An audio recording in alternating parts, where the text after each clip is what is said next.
I am so excited because the Step Out TV shows are back live on T2i TV. And for those who don't know, Step Out is a series of interviews and motivational segments designed to bring the best out of you and your business. Therefore, we have the following TV programs. Our first TV program, which is our flagship program, dubbed Step Out with Oscar Bimpong, is designed to interview consultants, experts, talented people, and those doing exceptionally well in their communities. The second one is Step Out SME Focus. This is where we interview business owners and showcase their products and services. The third one is Step Out Youth Impact Zone. This is where we interview young people succeeding against all odds to serve as an inspiration to other young people. And the last one is Step Out Authors Corner. And this is where we interview authors to share what their book is about to the world.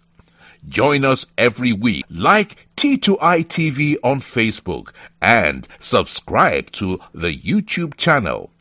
To advertise or for further information, do WhatsApp +44 759 1152 983 or +233 55 580 3924 or email info@traintoinspire.com.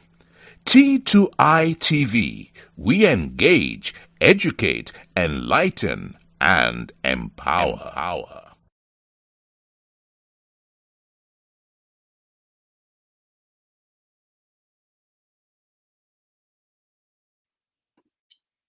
Welcome to another exciting edition of the Step Out with Oscar Bimpong, and this is your regular host, always in the driving seat, taking you to your destination of success.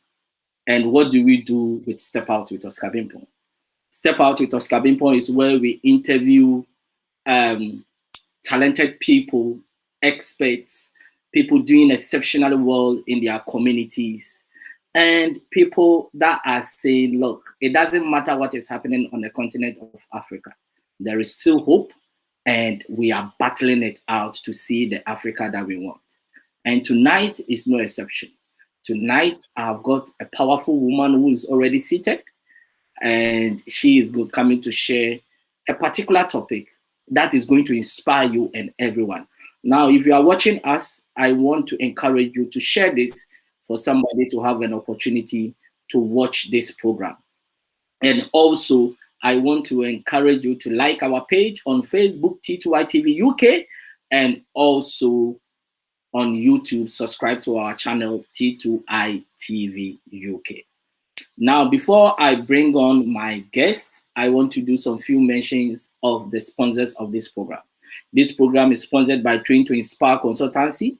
That is your business training and consulting firm. Train to Inspire also work with students in relation to their personal development. Now, if you really, really want your student to really bridge the gap between academia and the marketplace, what you need is Train to Inspire Consultancy. Also, for your business startup, business development, and strategically positioning yourself in the marketplace, what you need is Train to Inspire Consultancy. Also, ZPay Ghana Limited, your remittance and mobile money company based in Ghana. ZPay just launched their USSD code, and that is *270#. Just dial it on your phone and register for ZPay mobile money. If you want to contact any of our sponsors, their contact details are scrolling on the screen. Take them and contact them. Also, if you want to sponsor any of our shows, you are more happy to do so. Take the number for T2i TV UK or Train to Inspire Consultancy and talk to us, and we will support you. As a business training and consulting firm, in addition to advertising on this show or really sponsoring any of our programs, we will also help you to position yourself in the marketplace. So we are giving you buy one, get one free. Also, if you want to support what we are doing, because we are here engaging young people, we are here bringing education to the people on the continent of Africa and in the diaspora, If you want to support what we are doing with your resources, with your knowledge, with whatever kind, anything that you think can help us to grow this platform, you are more than happy to do so as well. Take the number for T2i TV UK or join to Inspire Consultancy and come and let's work together. Now, let me bring on who is on the hot seat today.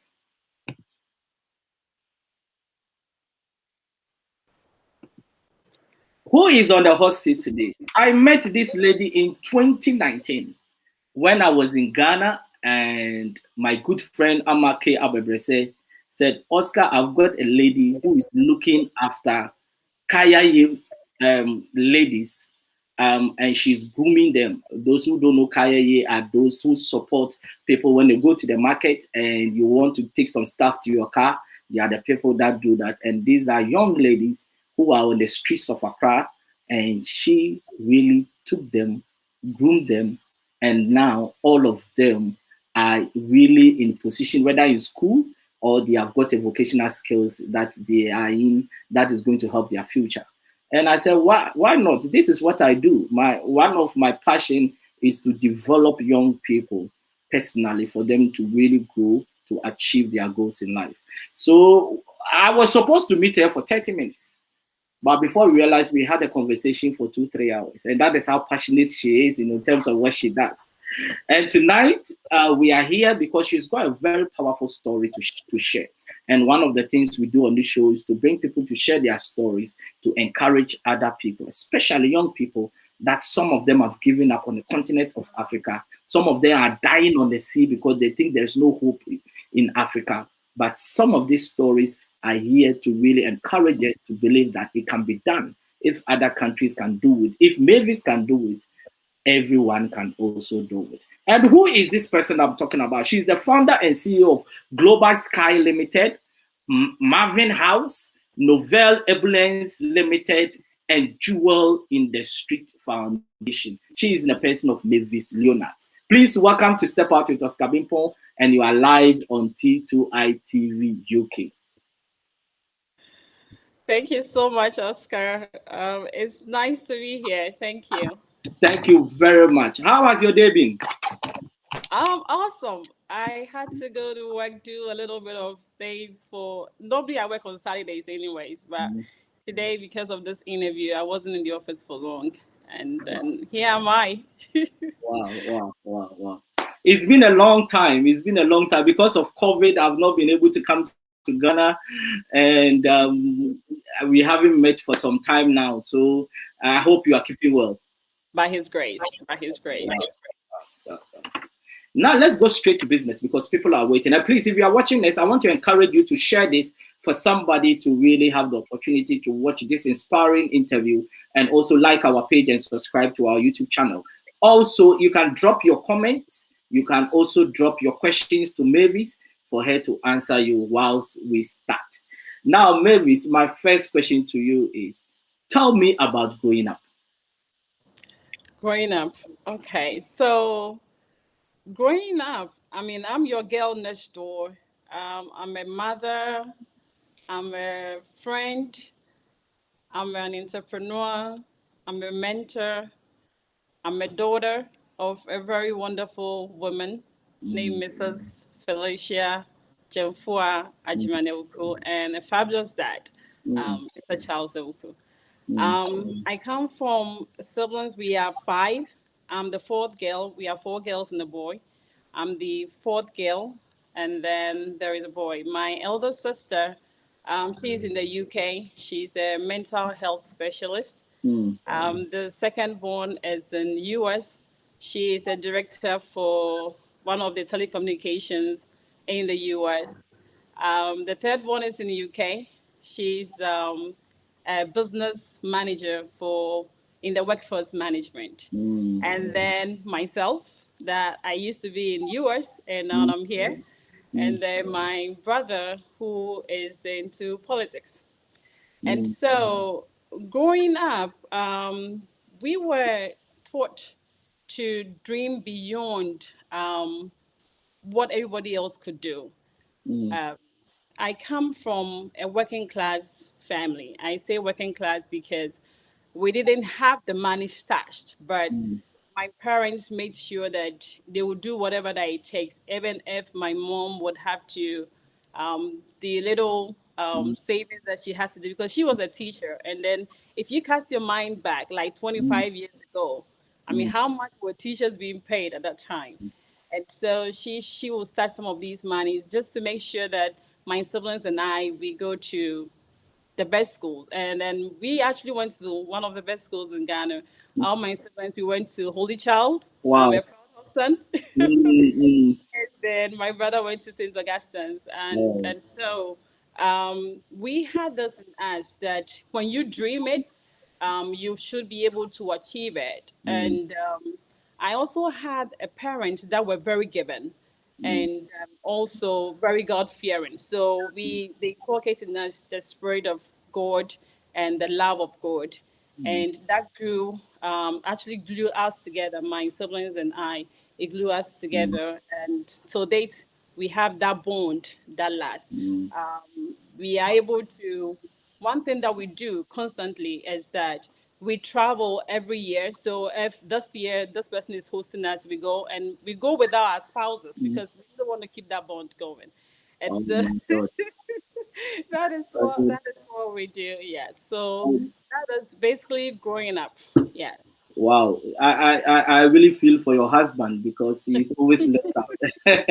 But I also see why I really like I'm really connected to you in a way because Right.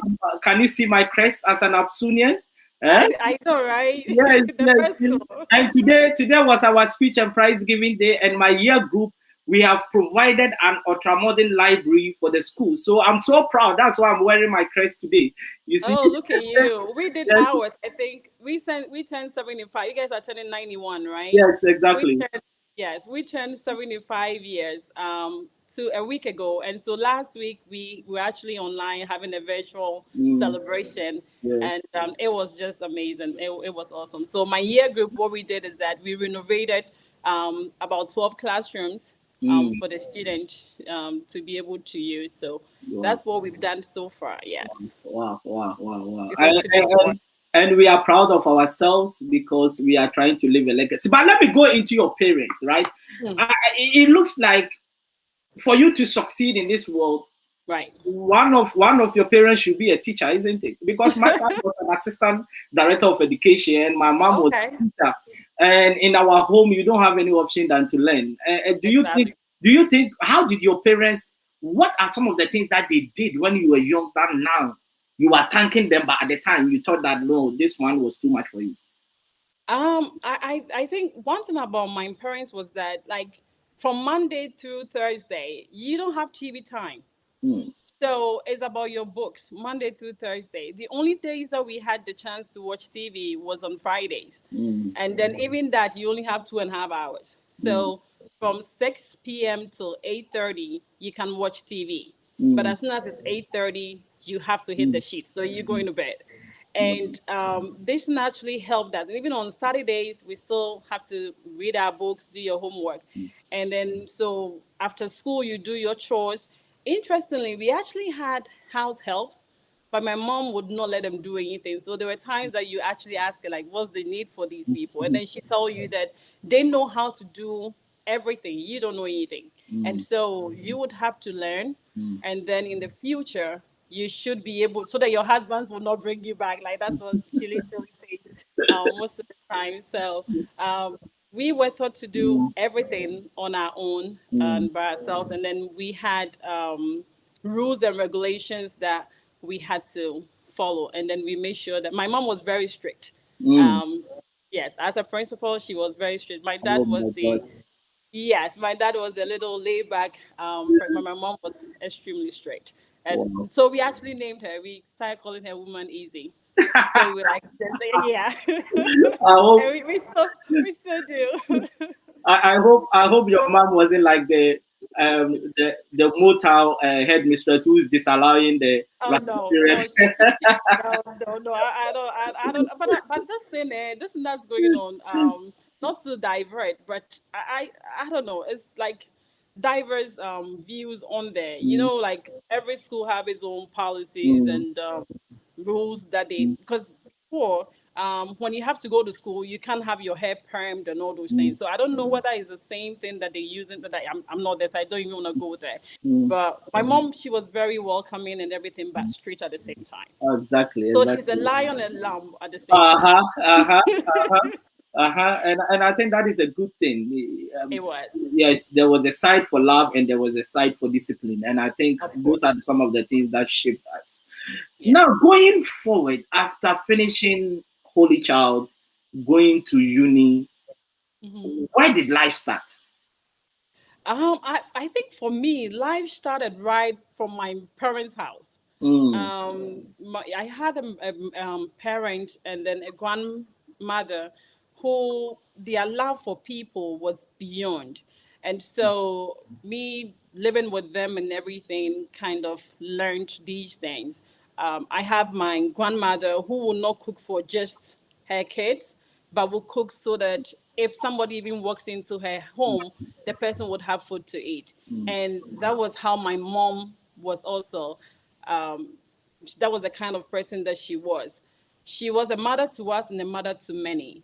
Our home was always open for people to come in if they have any issues whatsoever, even though we didn't have much, but she made sure that her hands extended to everybody else. And so I learned all these things, and then the given heart that they have, to make sure that we get to wherever that we are. And therefore, that actually helped me, imparted those things in me to be able to also give back. In giving, like God says, He'll bless you for you to be a blessing to many. And so my sister always says, your hands or your arms always have to be open so that God keeps pouring the blessings in there. So when you close it, that means you stop the flow of God's blessings. And so that actually transcends from there to people, and that is where everything else started. And you see some of these things, sometimes we think when we're instilling it in the children, we think it's not working. So for example, let me give an example. I went to the city center with my daughter, and Right. I've been telling my daughter that sharing is caring, right? And we saw this woman sitting by the roadside asking for money. So I just passed. Then my daughter held my hand, and he said, "Daddy, you remember you said sharing is caring. I know you Wow. want money. Give this woman some money."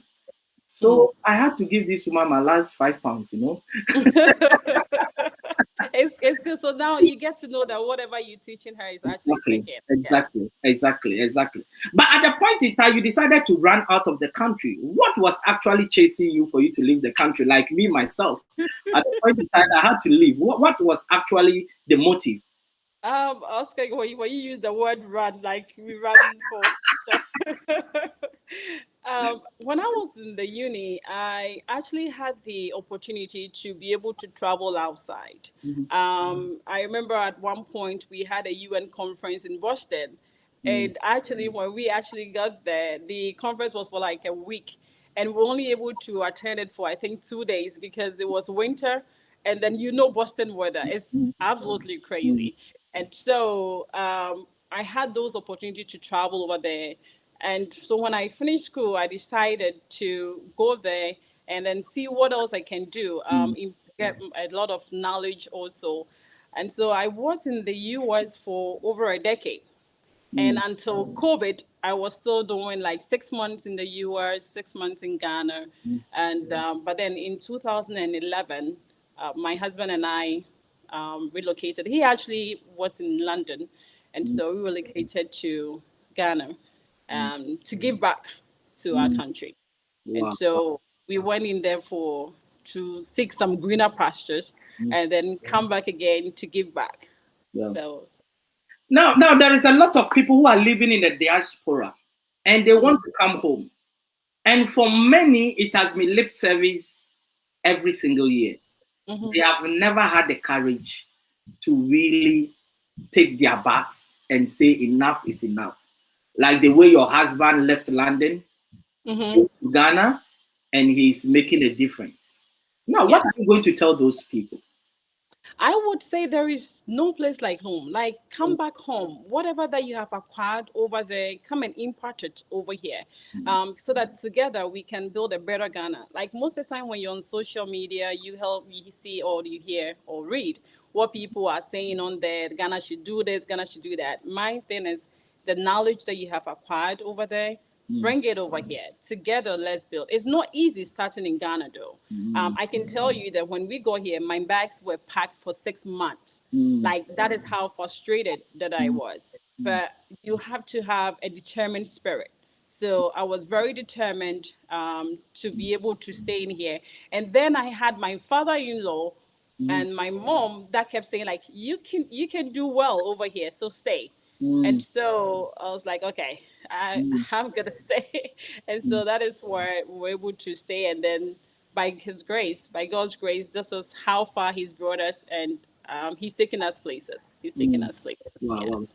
Now, let me ask you: when did you realize enough is enough? I have really done my part with this life abroad, and it is time for me to come back. Sometimes a lot of people cannot really put time and date to that day that Yes. enough is enough. When did you realize that it is about time I need to get back and come and contribute to the Ghana I want to see?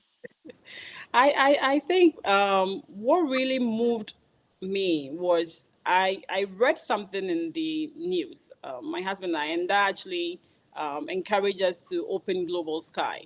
That you heard about someone being raped, being robbed, and then the family being raped.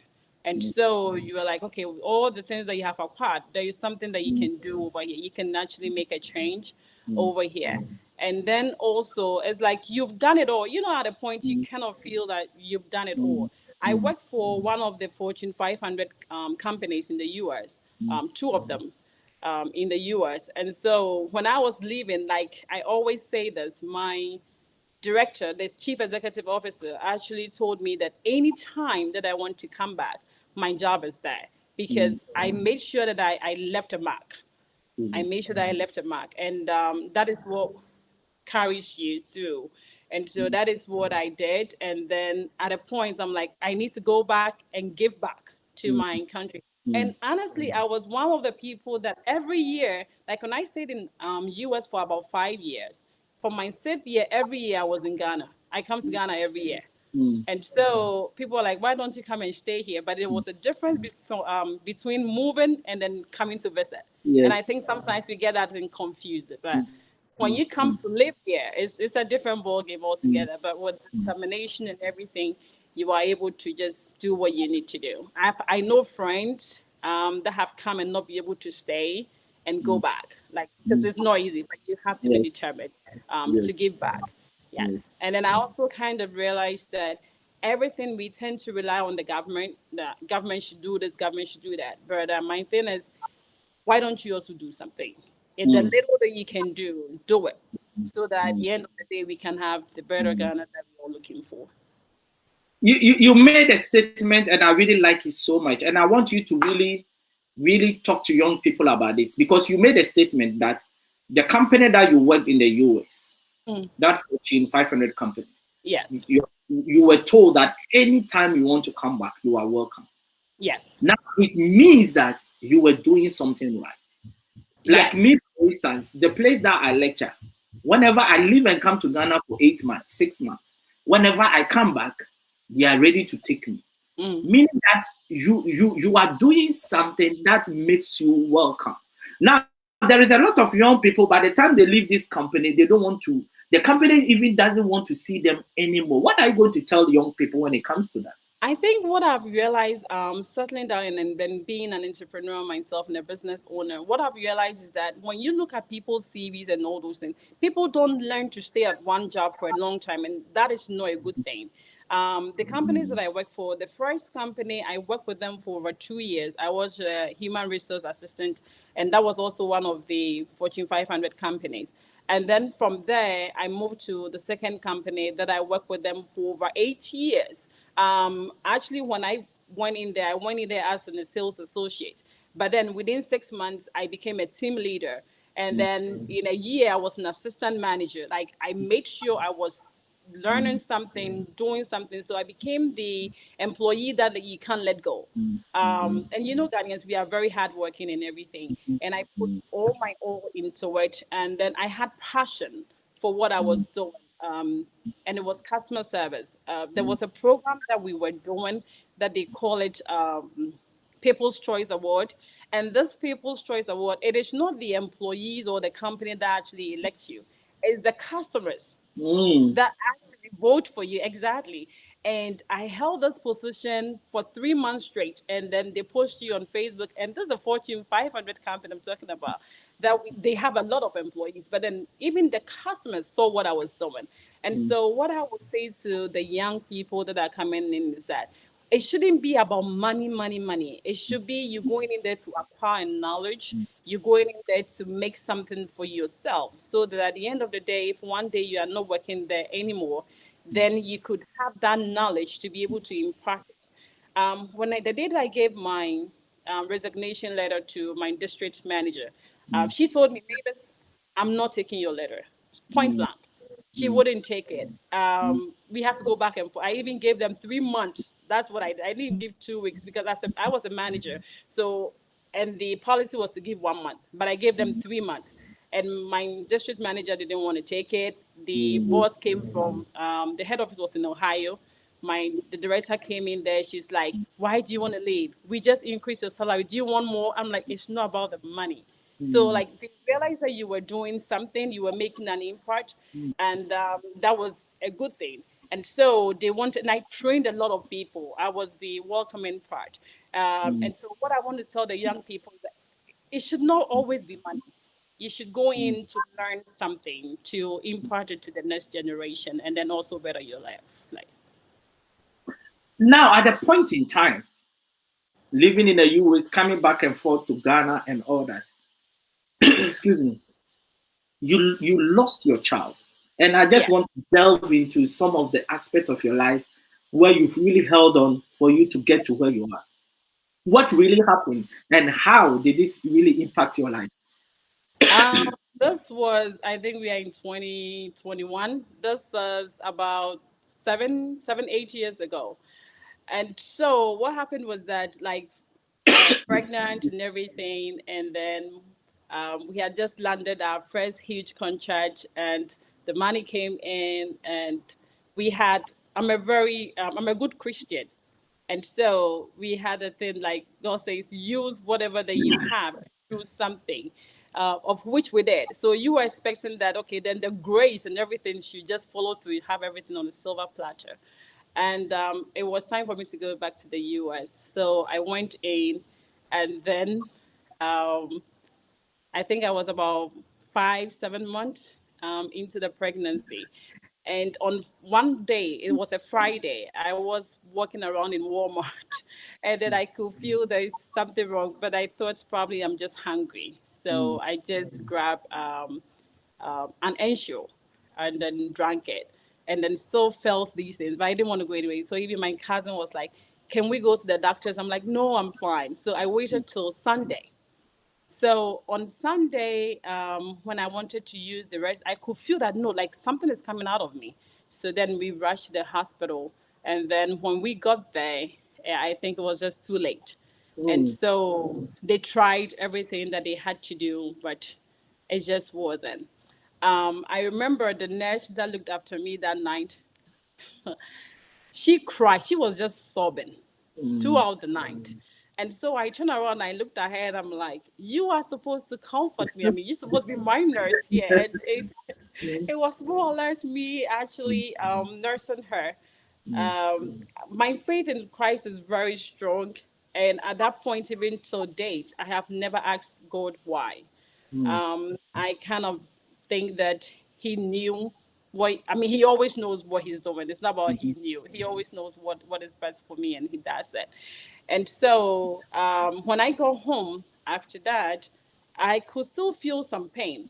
And interesting, when I go home, I had a phone call from Ghana that we have, there's a tender going on for one of the institutions. I'm trying not to mention names. One of the, which was a huge contract. And so they asked that whether I I mean, what do we do? Do we tender or we shouldn't? And I'm like, we should. And then my cousin that was with in the States, she was like, okay, she was talking to the doctor, like, do I need to see a shrink to talk to her? Like, she needs to go for all these psychological class and all those things. And I kept telling her, I don't need these things. And so when we go home, I just sat. And then I told them to send me the documentation for this tender. It was a whole lot. I read through them and then I just pulled a chair. And I sat down and I'm like, Holy Spirit, just take absolute control. Help me do this. And honestly, Oscar, I even till date, if you ask me where I got the inspiration from, I couldn't tell you. I know I was typing, but deep down in me, I knew I wasn't the one typing. When I was done, I had over 100 pages typed out. I sat through for like 3 days, had over 100 pages typed out and everything. And then we sent it. During those times, I was still in pain. And then I was wondering what was really going on with me until I think about 5 days after the seventh day. And I said to my cousin that no, there's something really because I still feel like I'm in labor. And she has she's into she's a medical person, so like she's into medicine, so she was like, no, you shouldn't feel that pain, and so let's go back to the hospital. Went in there, and you know what, they had left a placenta in me for 7 days. Oh my God. Yes. So that was the pain that I was going through, very excruciating. And I'm not the kind that likes to take medicine, you know.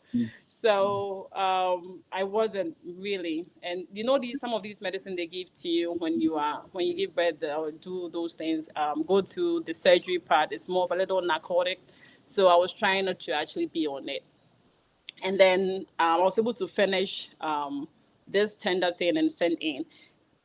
I was told that we had about 14 to 21 companies that actually bid. It was a huge contract that bidded for this contract. And they went through everything. They pulled ours somewhere and then took the people that they thought was good. They went through, still was looking out for something. They couldn't find it. And then they came back to ours. Then interesting, we were running out of time. And so it's like the pages are jumped each other when they were submitted. So they had to actually sit down, rearrange our pages, put them together, and then started reading it. And according to them, when they were reading, there was something to it. There was something to it. And so they were like, okay, what is it about them? And you know, when you have these kind of tenders, it's not just internal auditors that actually go through. They have the external people that has to go through and everything. So it's been the internal, and this is insane. We actually got over. They said we had 102 over 100, which I was like, okay, I don't understand what you're talking about. The pass mark is 100%. How do you get 102%? So we went above beyond the market scheme that they were using. And then after that, it went into the external people. Even people went around lobbying to be given to them. But then I was told that what we have written, there is no way they could give it to anybody else. And so at the external level, we had 107. And I still have the pass marks and everything in the tender booklet that they gave us when we signed the award in there. And this was over a million.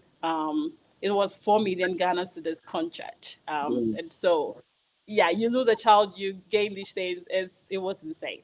And then after the surgery and everything, so when I actually went back to the hospital, the doctors were scared because you can actually sue them for leaving this thing in you.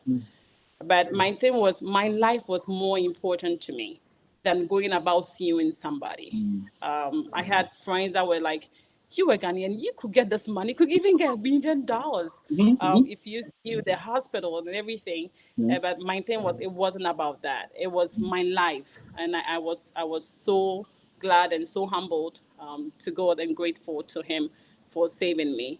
And so one thing that was interesting though was when I went into surgery, when I came back, somebody had stolen my Bible. And I thought that was very interesting. I'm looking for my Bible or my bread and I couldn't find it. So I actually called my father-in-law and he's a bishop. So I said, if you give me anything, I need a Bible. And he's like, where is your Bible? I said, someone stole it after my surgery. I couldn't. It wasn't on my bed. When I came back to my room, it wasn't there. But my prayer was, whoever stole the Bible, I hope the person reads it, because God is real and He's scared. Yes. If you are watching us, we want to encourage you to share this for somebody to have the opportunity to watch this, and also like our page T2i TV UK on Facebook, and subscribe to our YouTube channel. Now I want to ask you this question. Your mindset, right? Yes. So this is a lady that have lost a baby. Then all of a sudden there is a contract that need to be tendered in, and you've got over 100 pages of writing to do, and they have left a placenta in you. So whilst writing, you were having pain. After 7 days, you went back to the hospital to be operated, and you put through the tender and you won. Yes. Now I want to ask you this, because a lot of people, when they have a problem, so this is the vision and this is the problem. Yes. Now, for a lot of people, when they have a problem, they leave the vision, go and work on the problem, and when they finish with the problem, they come back to the vision. By the time they come back to the vision, they have lost a lot. Right. Now, what they forget is that problems is part of the journey. Yes. So by the time they come back to the vision, another problem erupts. Yes. And they lose it again. And that is why at the end of every year, they have so much unfulfilled tasks in their hands. Yes. Now, what is that your mindset that really causes you to work through pain for you to really achieve your goals? Okay, remember when I was talking to you initially, I was saying that the way I was brought up has shaped me to be the woman that I am today. And my mindset has always been, you never stop. And then my faith in God kept me going, because I knew at every point in time that He is with me and continued to be with me. And one thing that we should know is that if your assignment is huge, the training that you have to go through is very difficult and very hard. And trust me, somebody will say, I don't look what I've been through. And it has been by the grace of God. So what I would tell people is that it doesn't matter what comes your way. You have to be very determined, and you must know. You must. It's a must. You must know that God is with you. You must know that you have to fulfill the vision, the dreams, the aspirations, everything that you have actually envisaged. So the thing is, what are you visualizing? Because I think even God asks Abraham, what is it that you see? So it's what you see and how far you see it that will be able to, then you will have that push to be able to make those strides. And for me, that kept me. And prayer is always the key. Prayer is always the key. Continue to pray. My house every day is an all night. Continue to pray all the time, and then make sure that you don't lose focus. You don't lose focus of the vision. He said, write them down. So when you write them down, you keep sticking, and then you make sure that you're actually making the strides. Yes. Wow. Now, let me go back to your faith. A lot of people don't have faith. Now, the reason why I say a lot of people don't have faith is that, for example, in a church, people exercise faith with their mouth. Yes. Oh, Mavis, you are going to be a millionaire. They receive it. But when they get outside the building and they've realized that all they have in their account is $10, that is where the faith dies, right? Yes. Are you a person of faith? Yes. A faith, especially when it comes to your giving. And I want to ask, what have you seen in faith that so many of us haven't seen? Okay, I think when it comes to me, I always say to myself, I think one of my friends even was upset with me because I said, I'm a favorite of God. And he's like, God is not biased. I said, well, I don't know what you're talking about. For me, I'm a favorite of God. My faith in God started years back. Like everything that I prayed to Him about it, I get it. So when I pray, it's like when you pray, do not doubt Him that He will do it. Just know that He will do it. And so that always keeps me going. My faith never shakes. I'm the type that even if my hair is breaking, I will I will fast, I will pray to God because He says He know the number of our hair, and so if it's breaking, then He's the person I need to go to and ask for these things. So my faith actually keeps me going, and then also to make sure that I help the others to be able to realize their dreams as well. And so that is one thing that has pushed me. I think everybody needs to have that kind of faith, an unshaken one, knowing that God is king, knowing that He will do it, knowing that whatever that you have asked, He can do it. I mean, He created the universe. He says this, His hands, His legs are on the universe. So He has us in His palm. Everything that we ask, He will do it. He's our Father. He created us in His own image, in His own image. You know, my father-in-law always says something that everything that God created, He spoke, and then it happened. But when it came to us as human beings, He did not speak. He said, "Let us," and He made us in His image. And so, you having that faith and always working towards it and working at it should know that the Father that brought you into this world is able and capable. And I always say, if He can do it, then it doesn't exist. Wow. Wow. Yes. Wow. Wow. Wow. So let me delve into the faith a little bit here. So sometimes there can be a direction in your life, because I was Yeah. having this conversation with you that you were told to go and give a contract money that you have earned to buy something to bless another person, Right. and you obeyed. Everybody will say you are insane, isn't it? Yes, even I remember that day when I had and I'm the type, if I get the intuition that Holy Spirit says this, I will not question it. And so I remember when I said to my husband that what Holy Spirit is telling me is that when the money comes in, this is what we should use it for. And at that time I was pregnant and I needed my like allowance or money to take care of myself when I travel. And so he's like, okay, take the checkbook, do whatever you need to do, but don't ask me when you leave when you leave that you need any money or whatsoever. But in me, I knew there was this strong conviction in me that God would do it. I didn't know how, but I've always known that He would do it. And so it didn't matter to me whether I had the money or not. And I remember when I was even traveling to the state that time, I wasn't even holding $100. I wasn't. And so a friend of mine said to me, if it was her, she wouldn't have left. There is no way she would sit in the plane and go to the US without that money. But I knew that God would do it. As to how, I don't. And interestingly, actually, when I went through all these surgeries and everything, we paid a percentage of the money. And then I remember one time when I was at home, I said, let me just call the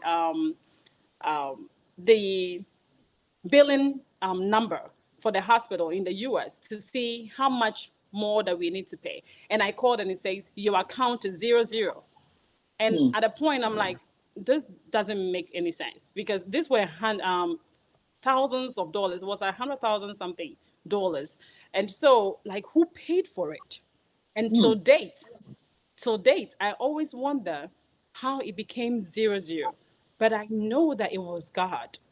I know that it was God that did it. Like people have these testimonies. I know sometimes people listen to it and they are thinking that it's not true. It is true because I'm actually I'm a living testimony Wow. for those days. So my debt was paid. This is physical debt. No, Wow. the spiritual one has already been paid. So my debt was paid, the physical debt being paid, the spiritual debt being paid. So God He has been awesome. He has been awesome. And then there was another surgery that I had to do for a fibroid, and they had to do it with the a robot. And according to my doctor, it was supposed to just take an hour. And I can tell you, I was on the surgery table for over 3 hours. When I came out, my doctor told me that he even had to go out for a break and come back because at the point he was wondering what was going on. He just couldn't see through. But God brought me back. God brought me back out of this surgery. And then what the doctor told me that where they have done the surgery, there is no way I could give birth. Do you know something? This was in April. In September, I was pregnant. I didn't even know that I was pregnant.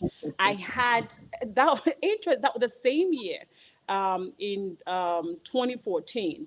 I was pregnant and I didn't know. All that, I think I remember 31st night in 2014. I was in the church and I was like, God, don't let this year pass me by. It was 31st night.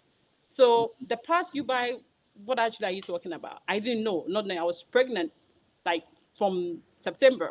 And even till days, I'm like, it still doesn't make sense. Like sometimes you are just like, wow. So, and the son that he gave me, his more than million kids. He's more than million kids. Yes. I think you are exceptional, and to be honest, you see, we learn from each other. From the time I started realizing about your faith, it has even impacted my faith as well. And your kind of faith that you have, I would say, is extraordinary because it's like it is going to happen. You have the belief. There is Yes. no doubt. You don't doubt. And No. I think it's something that a lot of us must really learn to believe that whatever is happening to you today is not your future. No.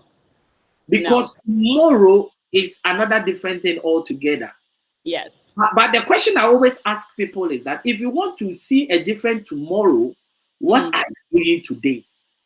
What are you doing today? You Yes. need to do something today to warrant a different future. But Yes. I want to ask you this. How are you able to manage one tragedy after another, and it's as if nothing is happening in your life?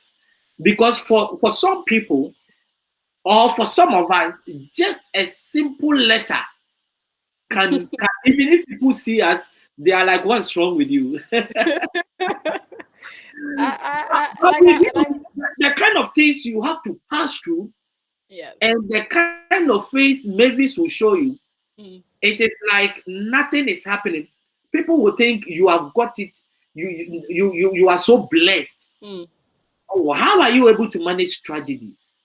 I think what I know and what I believe and what has kept me all these years is that he says every time I see one footprint, it is one he carried me in his arms. So that keeps me. And then he says he will never leave me nor forsake me. So I know every step of the way he's there. And I also know that he will not give me more than I could handle. And that his hands is always on the clock and he knows when to stop it. And he will always give me the strength to do it.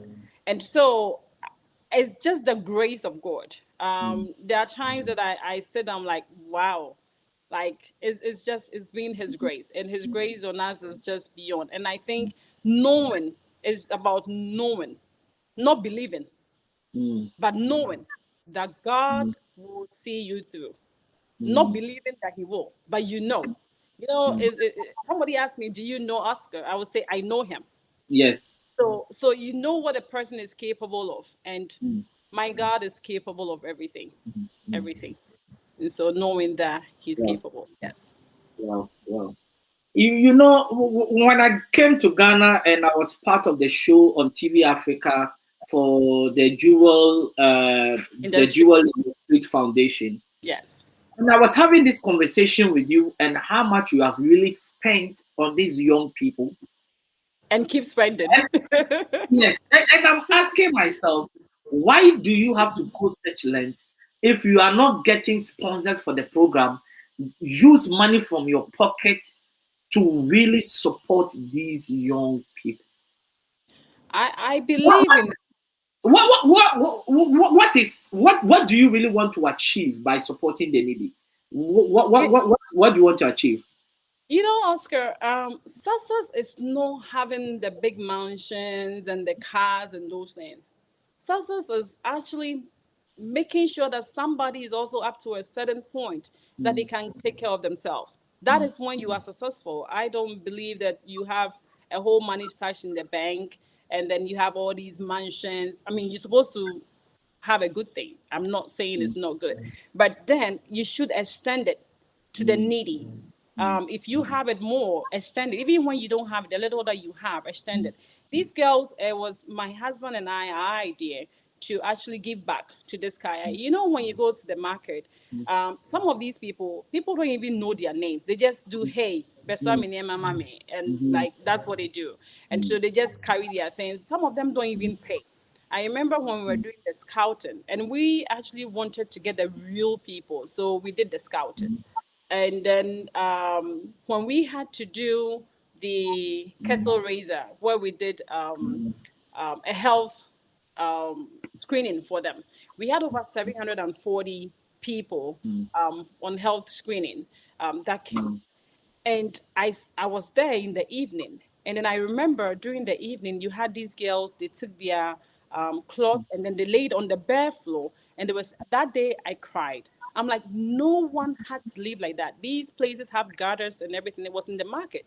So where they park the cars and everything, and these girls just live there. So throughout the scouting, we were able to get 20 girls.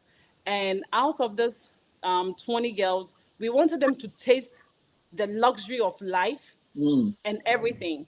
So we groomed them. We make sure that they were okay, took them to the hospital, whatever, make sure they were okay. And then we actually placed them in a mansion. We put them in a mansion. I remember the first day that they all walked in, you could see that most of them have not even slept on a bed before. Some of them didn't know how to turn on lights and everything, the switches. We had one that just stood throughout the night because she has never had a bed to herself before. And so we did all these things. We groomed them for over 3 months. And then after that, we took them to horse riding. Like we did their stream. We wanted them to taste that. Somebody is telling you that all that you can be is be Kayaye. No, you can be somebody else. And these girls are very intelligent. If I show you, or one day I think I will send it to you, their pass marks. Now they are in the tertiary. They are GH Media. I have some reading journalism. I have some reading fashion. I have some reading cosmetology. And so I have about 11 people that was able to make it. So I have 11 kids in tertiary education. Wow. Yeah. And yes, at GH Media Schools. And they, trust me, they are doing amazing. They are doing amazing. And I think what my husband and I did was that we didn't think of, it was whether we get the help or not get the help, we were still going to do it. And so it wasn't really about whether somebody would support or not support, but we were hoping that since this has to do with the headquarters and everything, you have people coming and support. We had a few people that actually, the day that we did the launch, they pledged, but you have to do a lot of running for them to pay. Out of the lot, I think we had about only 5 people that brought a little quota that they actually pledged on.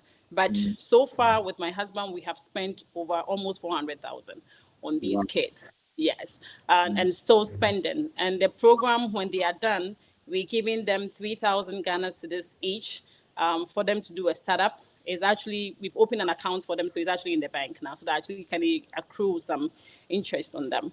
And then we're renting an apartment for them for 2 years also, so that maybe after 2 years they should be able to do whatever they wanted to do. Last year we couldn't do it because of COVID, and then this year too we're still thinking about the COVID. So hopefully next year, God willing, if we are still here and God doesn't come, we will pick it up again. But it has been an amazing journey with these girls. They are very intelligent, and for me, the fulfillment is that knowing that they don't have to be where they are, and that there is a better place for them to be. It gives me that kind of fulfillment, knowing that somebody can also smile and be somewhere. And we encouraging them to make sure that they also impart it to the next people. Yes.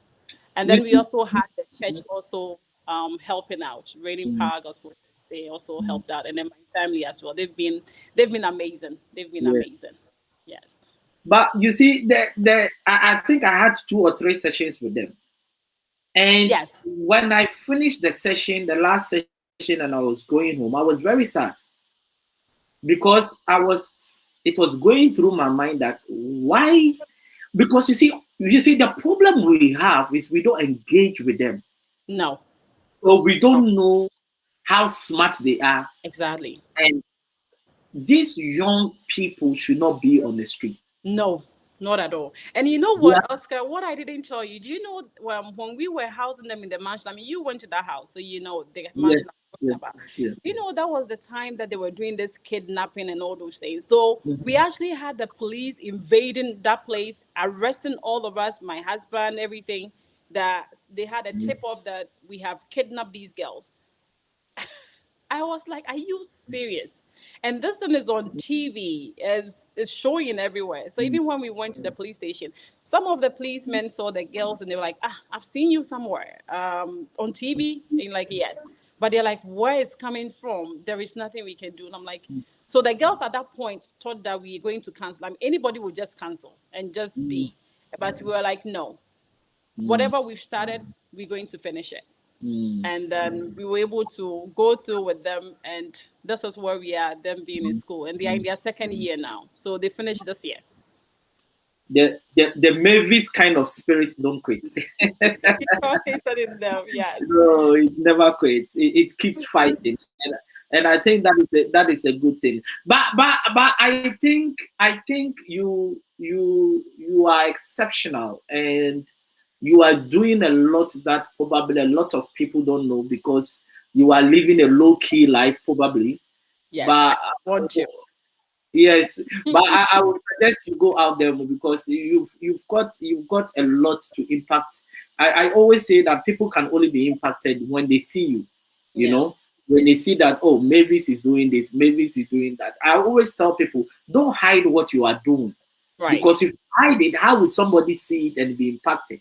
Mm. Just let people see what you are doing, and even out of that, there can be breakthroughs as well.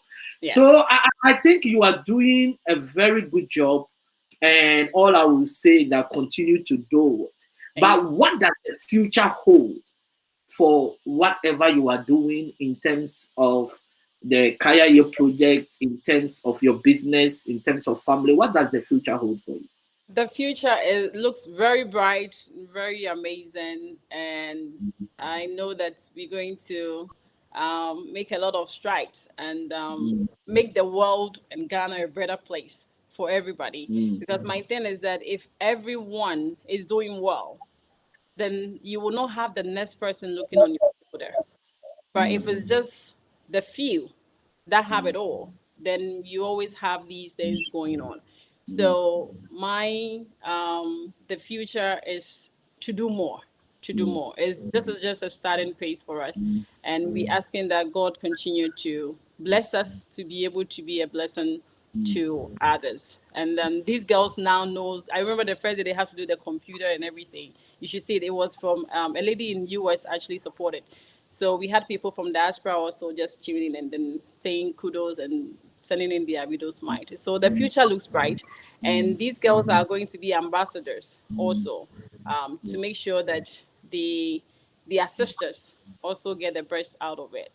So far, the future looks amazing. We're just asking God to grant us the strength. We just need the strength to and the grace to do more. We will get there. I, Yes. I always say that for you to get to your destination, your best bet is to be on the road.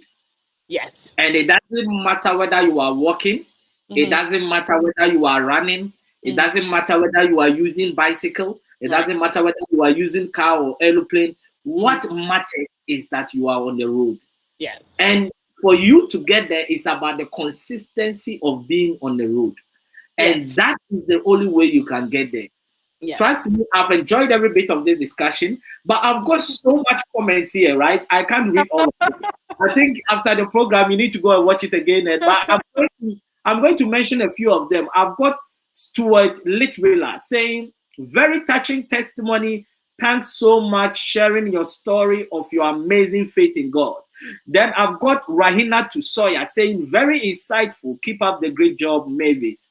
Then I've got Rita Dakwa saying, you've got a good heart. Says God will continue to bless you. Then I've got PKTS org saying, I'm so motivated by this wonderful lady. God bless her. Yes, indeed, God will do it. He always does. Amen. By Franklin Ajeti. Then I also I've got Milav in Ken Milav. She says, this is very inspirational. Loving it. Then I've got Prince Biney saying, great inspiration from Mavis. Faith oftentimes is the adrenaline to success. Too many comments, Mavis. People, you have really touched the hearts of people today. Then I've got Mavis Mary Anani saying, Mavis comes from a beautiful family, awesome parents, and successful siblings. Then I've got Mamiya saying, hi Mavis, I'm really proud of you, dear. Still looking beautiful and humble. Then I've got Josephine Ajua Ano says, great Mavis, well done. I've got Nancy Wati saying, good work, dear. Keep the Hobson spirit alive. Another Hobson there. Then I've got another Hobson. Sandra Metin say, hip Ari. Then I've got Ferris Impact Share Dazi. He says, this is great content. Then I've got Pamela Oforiwa say the Hobson spirit. Too many over there. I've got Kwabna Bafiani says, even though Madam haven't finished her submission, I'm already humbled. Look, there are so many comments over there. Trust me, you have really touched the hearts of people, and I've really enjoyed every bit of this interview. Thank you so much for having me. I'm grateful, and God bless you and continue to take you on a higher path. Amen. Amen. You're doing well. Thank you. Amen. Amen. And if you are watching us, I encourage you to share this for somebody to have an opportunity to watch this great interview, because somebody's life might be changed just because of watching this inspiring interview. And also like our page on Facebook, that is T2i TV UK, and also on YouTube. Subscribe to our YouTube channel. Now, before I go, I want to mention a few of our sponsors: Train to Inspire Consultancy, your business training and consulting firm, and also they work with students in relation to the personal development of students. ZPay Ghana Limited, your remittance and mobile money company based in Ghana. They just launched their USSD code for mobile money, and that is *270#. Dial it on your phone and register for ZPay mobile money. If you want to contact any of our sponsors, their contact details are scrolling on the screen. Also, if you want to support what we are doing, take the number for T2i TV UK or Train to Inspire Consultancy. Or if you want to sponsor any of our shows, take the same number and talk to us. Now, before we leave, Mavis, Yes. What is your last word to anyone that is watching us? My last word is keep the faith going, keep working hard, keep your dreams alive, and know that with God's help and determination, you can make it. And don't ever look back, and you have to be focused. That is what I want to say. Don't ever look back, and you have to be focused. Focus is the key. I always say there is a reason why our eyes were put in front of us, not at the back of our head. It's just because God wants us to move forward, to look ahead, to pursue what is in front of us, not what is at the back of us. Because your past is gone. Your past is only for a reference point. That is why when you are driving, you don't look back driving. You only look back when it's necessary.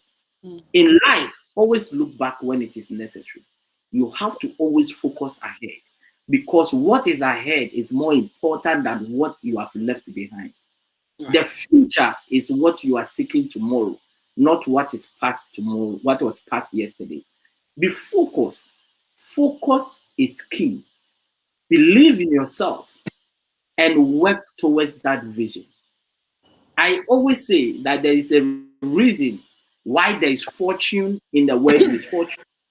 And there is also a reason why possible is in the word impossible. Meaning that it doesn't matter what you are going through, there is an iota of possibility in your impossibility. And there is an iota of fortune in your misfortune. The only problem is that we look at the misfortune, forgetting the fortune in the misfortune. So we need to believe in ourselves. We need to work hard. You need to have the Mavis mindset that I will work through pain. And at the end of the day, the good news that she's still standing and she was able to achieve her goal. Work through the pain, because that pain will not kill you. That pain will make you better. It will refine you, and it's going to make you valuable. That's what happens in the gold processing. In the gold processing, much heat is applied to the gold at a certain time.